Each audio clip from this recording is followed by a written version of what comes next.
Birthday wish பண்ணல அப்படின்றத சொல்லுவீங்க.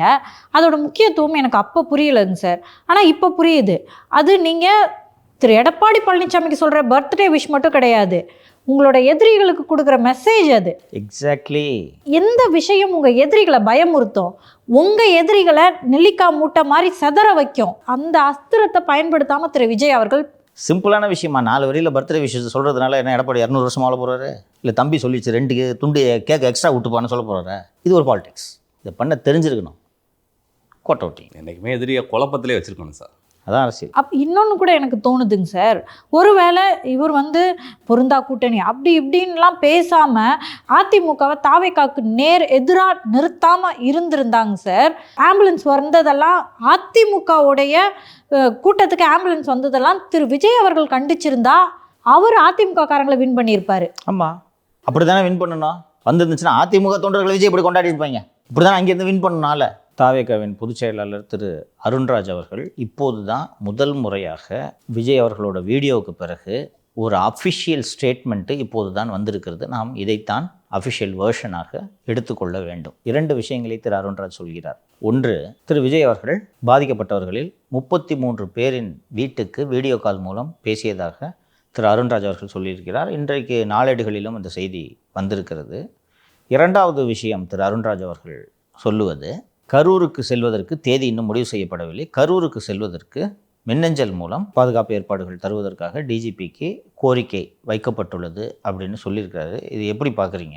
விஜய் வீடியோ காலில் பேசுனது, இல்லை கரூருக்கு போகிறதுக்கு பர்மிஷன் கேட்டு லெட்டர் கொடுத்துருக்கிறது? அதுக்கான பர்மிஷன் ஏன் கேட்குறாங்கன்னு தெரியல. பாதுகாப்பு ஏற்பாடுகள் செய்கிறதுக்கு தான். மறுபடியும் போனால் நான் தான் காரணம் சொல்லுவீங்க. 2 பேரும் பாயிண்ட்டை விட்டுட்டீங்க. நேற்று 10 நாள் வீடியோ காலில் தான் பேசுகிறீங்க. ஏன் இதை 3வது நாள் வீடியோ காலில் பேசுறது? வீடியோ காலில் பேசலாமா வேணாமான்றது முடிவு எடுக்கிறதுக்கு 10 நாளாக உங்களுக்கு? வீடியோ காலில் தானே பேசுனீங்க. உங்கள் கட்சி நிர்வாகிகள் தானே போய் ஃபோனை கொடுத்தது. உடனே போங்கப்பா நான் பேசினவங்ககிட்ட நான் அதை சொல்லியிருக்கலாம்ல. இதை செய்கிறதுக்கு நீங்கள் டிஜிபி கிட்ட அனுமதி வாங்க வேண்டிய அவசியம் இல்லைல்ல. இந்த கேள்வி எழுப்புவாங்களா மாட்டாங்களா? சம்பவம் நடந்த 2வது நாள் விஜய் அவர்கள் பாதிக்கப்பட்டோர் இல்லங்களில் உள்ளவர்களிடம் வீடியோ காலில் பேசினார்ன்ற செய்தி வந்துருந்துச்சுன்னா விஜய் மீது இருக்கக்கூடிய இந்த விமர்சனங்களே வந்திருக்காதுல்ல. உங்களோட நடவடிக்கைகளை வரிசையாக டைம் லைனில் பாருங்கள். மக்கள் இறக்கிறார்கள், நீங்கள் சென்னைக்கு வந்து விடுகிறீர்கள். எல்லோரும் பேசுகிறார்கள், நீங்கள் பேசவில்லை. 4வது நாள் ஒரு வீடியோ போடுகிறீர்கள். அந்த வீடியோ போடுவதற்கு முன்பு கூட பாதிக்கப்பட்டவர்களுக்கு ஆறுதல் சொல்ல வேண்டும் என்று உங்களுக்கு தோன்றவில்லை தானே? பொதுவாக எல்லாருக்கும் சேர்த்து ஊருக்கே சேர்த்து ஒரு வீடியோ போடுறீங்க. இதை சொல்கிறதுக்கு எதுக்கு சார் உங்களுக்கு இத்தனை வியூக வகுப்பாளர், ஆலோசகர்கள்? 10 பேர் சேர்ந்து குட்டிச்சவராக்கின கதையாக இப்படித்தான் உங்களுக்கு ஆலோசனை சொல்லி கொண்டிருக்கிறார்களா? நீங்கள் இங்கே கரூருக்கு போகிறதுக்கு ப்ராப்பராக பர்மிஷன் கேட்கணும், இதெல்லாம் நான் ஒத்துக்கிறேன். திருப்பி ஒரு ஸ்டாம்பேட் நடந்துச்சுன்னா சிக்கல். வீடியோ காலில் பேசுறதுக்கு உங்களுக்கு எதுக்கு சார் 10 நாள்? இதுக்கு என்ன பதில் இருக்குது சொல்லுப்பா? அது சிந்திக்கிற நிலைமையில் தாவேக்கா இல்லை சார். ஏன்னா நம்மளுக்கு தெரியும், தாவேக்கா நிர்வாகிகள் அவங்க ஆஃபீஸ் வச்சுருந்துருப்பாங்க இல்லையா, அந்த ஆஃபீஸையே மூடிட்டு போயிட்டாங்க. அங்கேருந்த மாவட்ட செயலாளர் மதியழகன் அவர் கைது செய்யப்படுறாரு. அவங்க நிர்வாகிகள் மேலே கொலைப்பழி வந்திருக்கு சார். அப்படி இருக்கும்போது அவங்க தேறி வர்றதுக்கே இவ்வளோ நாள் ஆயிடுச்சு சார். அப்போ நீங்கள் அரசாங்கத்தில் இருக்கிறீங்க, நீங்கள் தான், விஜய் தான் முதலமைச்சராக இருக்கார்.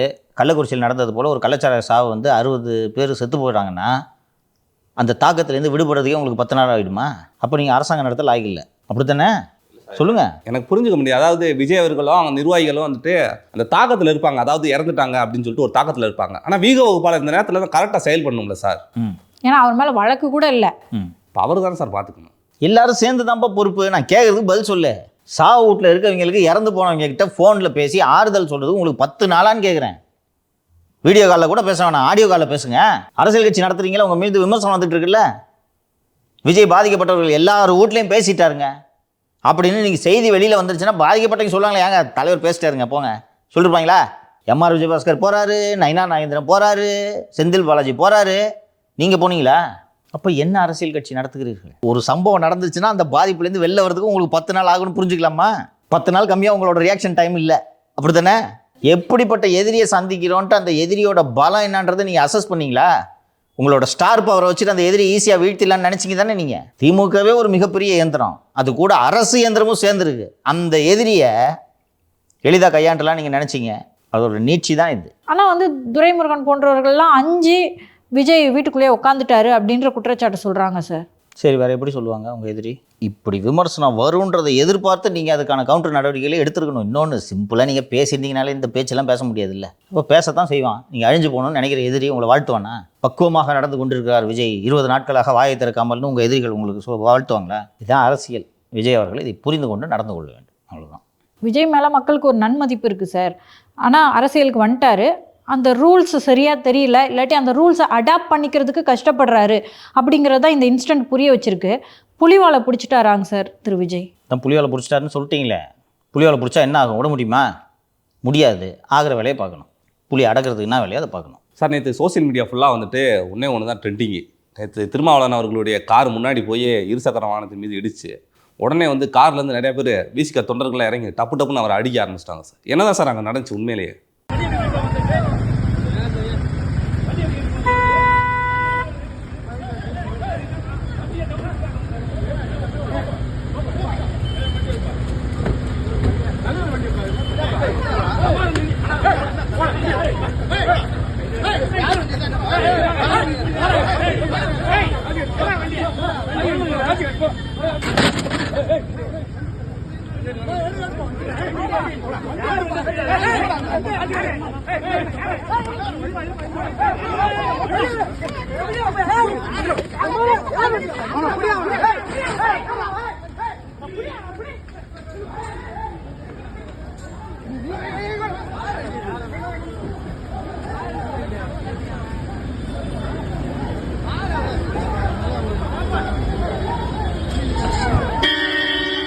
விசிக தொண்டர்கள் அவர்களிடம் பேசிக் கொண்டிருந்தார்கள், யாரும் அடிக்கவில்லை.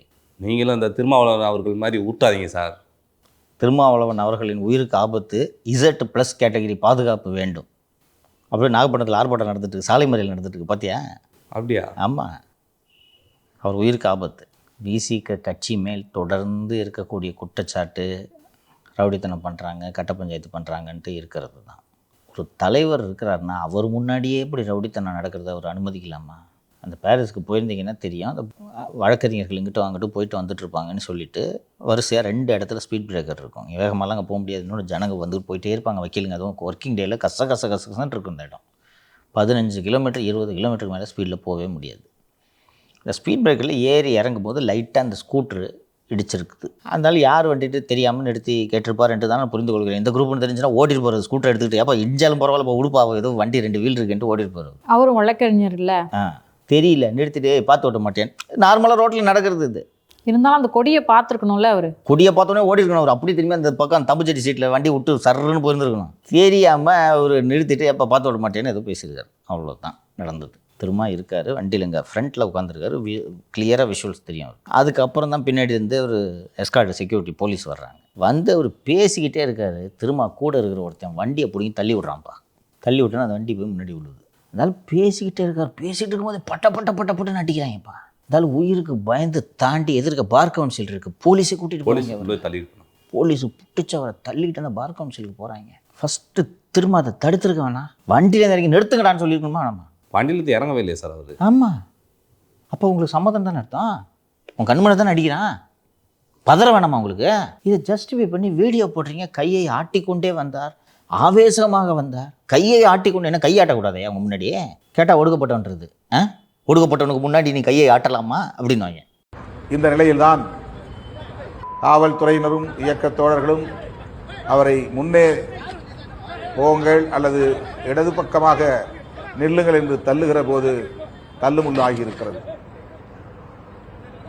அவனை எதிர்த்து பேச நமது இயக்கத் தோழர்கள் 1-2 பேர் அவர் மீது கையை ஓங்கி அடிக்க முனைந்தார்கள். ஏதாவது பேசணும்னா பிசிஆர் ஆக்ட். அதுக்கு தான் ஏதாவது தவறான வார்த்தைகளை விட்டுருப்பாராங்க சார். எப்படிமா விட முடியும்? என்னம்மா வார்த்தை விடுற நிலைமையிலாமா அந்த ஆள் இருந்தா தான் பொத்தன்னு வராங்களே. இல்லை வண்டி இடிச்சதுக்கு எதுக்கு சார் வயப்படுறாங்க? என்னப்பா ஓம்பாட்டு வண்டி இடிக்க வரேன்னா கேட்க போகிறோம். சின்ன பிரச்சனை, என்ன அதிகமாக பேசிட முடியும்? என்ன பேசியிருப்பாரு? உன்னை கொல்லாமல் விட மாட்டேன்னு சொல்லியிருப்பாரா? அந்த வண்டி பார்த்து, வண்டியில் கிட்ட பார்த்து சொல்லு, என்ன அதிகமாக பேசியிருப்பாரு? பார்த்து வாயா என்ன இடிச்சுட்டு கண்ணு தெரில இவ்வளோதானே? என்ன உங்களை ஏற்றே பேசக்கூடாதா?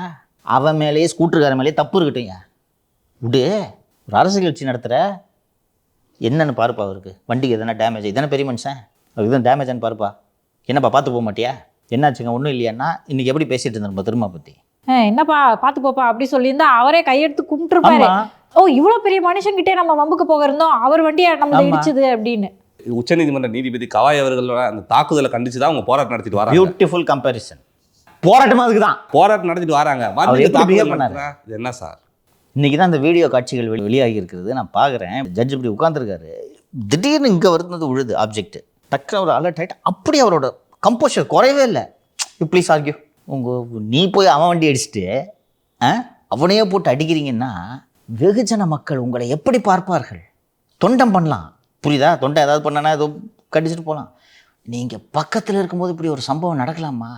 நீதிபதி கவாய் மேலே வந்து ஆப்ஜெக்ட் விழுகுது, அவரோட கம்போஷர் கூட மாறலை அப்படின்னு, அது அவருக்கு மேலே இருக்க நம்பிக்கையாங்க சார்? அந்த கான்ஃபிடென்ஸ் தான் மேலே இருக்கவன் தான் அப்படி நடந்துக்க முடியும். திரு கவாய் அவர்கள் இதெல்லாம் கடந்துட்டார். ஒடுக்கப்பட்ட சமூகத்திலேருந்து வந்தவருமா, இது மாதிரி பல ஒடுக்குமுறைகளை பார்த்துருக்கேன் நான், போங்க பஸ்ஸு. எனக்கு அதெல்லாம் விட டெல்லி போலீஸ்கிட்ட சொல்லி நோ கம்ப்ளைண்ட் இருக்கார் பாருங்க, ரிலீஸ் பண்ணவனா அந்த பேட்டி கொடுத்துட்ருக்கான். கடவுள் சொல்லித்தான் நான் இப்படி வீசினேன், வருத்தமே இல்லை, வருத்தம் இல்லை, நான் மன்னிப்பு கேட்க மாட்டேன். அவங்க புத்தி அது. இப்போ யார் பெரிய மனுஷன்? யாருங்க எக்ஸ்போஸ் ஆனா? அப்போது உங்கள் ரவுடித்தனம் வெளிப்பட்டுருச்சு. அதில் இது பண்ணது இல்லாமல் நியாயப்படுத்தி வீடியோ போடுறீங்க. ஆவேசமாக கையை ஆட்டி கொண்டு வந்தார், கையை ஆட்டி ஆட்டி ஆவேசமாக பேசினாராம். என்னதான்ப்பா பேசினாரு? அப்போ என்ன பேசுகிறான்னு தெரியல உனக்கு. கையாட்டினதே எங்களுக்கு கோந்துச்சு. கொஞ்சம் யோசிச்சு பாருங்க மாலதி, இந்த இன்சிடென்ட்டோட வீடியோ இல்லைன்னா என்ன இருந்திருக்கான்? நானே சொல்லியிருப்பேன் சார், கண்டிப்பாக கெட்ட வார்த்தையில் பேசாட்டி இந்த இன்சிடென்ட் நடந்திருக்காது, எப்படி திரும்ப அப்படி பண்ணியிருப்பாருன்னு. அது இப்பயும் சொல்கிறாரு, யார் வந்து அடிக்கலாம் போல தடுக்க போனாங்க அப்படின்றாரு. பார் கவுன்சில் கூட போனோன்னா கொண்டிருப்பாங்கப்பா. அந்த பெண்ணு, அந்த தாக்கப்பட்ட வழக்கறிஞரோட சகோதரி பேசுகிறாங்க, அடிபட்டு கிடக்குறான் தம்பி, கம்ப்ளைண்ட் வாங்க மாட்டுறாங்க, போலீஸ் கேஸ் ரிஜிஸ்டர் பண்ண மாட்டுறாங்கன்னு. உடனே தான் ஸ்டேஷனுக்கு போனேன். ஸ்டேஷனில் போன போலீஸ்க்கு எந்த நடவடிக்கையும் எடுக்கல. போய் பார்க்குறேன், தம்பி வந்து பிரதர் வந்து அனாதை போன மாதிரி காலையில் விரிச்சு போட்டு அப்படி கீழே கிடக்குறான், கீழே மயக்க வந்து கீழே கிடக்குறான் அப்படின்னு சொல்லி சொல்கிறாங்க. தூக்க போனாலும் அவர் ஆக்டிங் பண்ணுறாரு, நீங்கள் வெயிட் பண்ணுங்க அப்படின்னு சொல்லி சொல்கிறாங்க. ஸ்டாலினோட திரும்ப அவர்கள் பவர்ஃபுல்லுன்னு தோணுது சார். ஸ்டாலினுக்கு என்ன வசதினா, அவருக்கான ரவுடித்தனத்தை அதிகாரிகள் செய்வார்கள், திரும்ப அவரே கூட வச்சுக்கணும் ஆளுகள். இதைத்தான் அவர் சொல்கிறாரு, எளியவனுக்கும் அதிகாரம். இதெல்லாம் திமுக காரங்க பண்ணாங்கன்னா கூட ஏற்றுக்க முடியும், ஏன்னா அவங்க தொடர்ச்சியாக தான் பண்ணிட்டு வராங்க. இது விசிகா என்ன சார்? அதான் ஜாயின் பண்ணிட்டாங்களா, மெர்ஜ் ஆயிடுச்சுல்ல. திருமாவுக்கும் திமுகவுக்கும் தனித்தனி கருத்து இருக்கிறதா? இல்லை, அவ்வளோதான். மக்கள் பார்த்து கொண்டு இருக்கிறார்கள். இன்னொன்று, இன்றைக்கி சமூக வலைத்தளங்களில் காலை முதல் திருமாவோட பேட்டி மேலே கீழே இருக்க வீடியோவில் அடி விழுகிறது. எல்லாரும் தான் ஃபோனை வச்சுருக்கான். பார்க்குறவன் திருமாவை என்ன நினைப்பான்? அவருக்கு தோணவே இல்லையே, அம்பலப்பட்டு போயிடுவோம், அசிங்கமாக இருக்குமென்ட்டு கூட அவருக்கு தோணலை தானே. காலம் எல்லோரையும் அடையாளம் காட்டி கொண்டு இருக்கிறது, திருமாவையும் காட்டிவிட்டது. மக்கள் மன்றத்தில் அம்பலப்பட்டு நிற்கிறார், அவ்வளோதான். அதை நான் கண்டிக்கிறேன்னு சொல்லிட்டு கண்டிக்காமல் விளக்கம் கொடுத்துருக்காரு சார். தம்பி மனசுலேருந்து வரணும். இப்போ அவங்க மாலதி சொன்னாங்க பாருங்கள், தான் மேலே இருக்கிற கான்ஃபிடென்ஸான்னு கேட்டாங்க.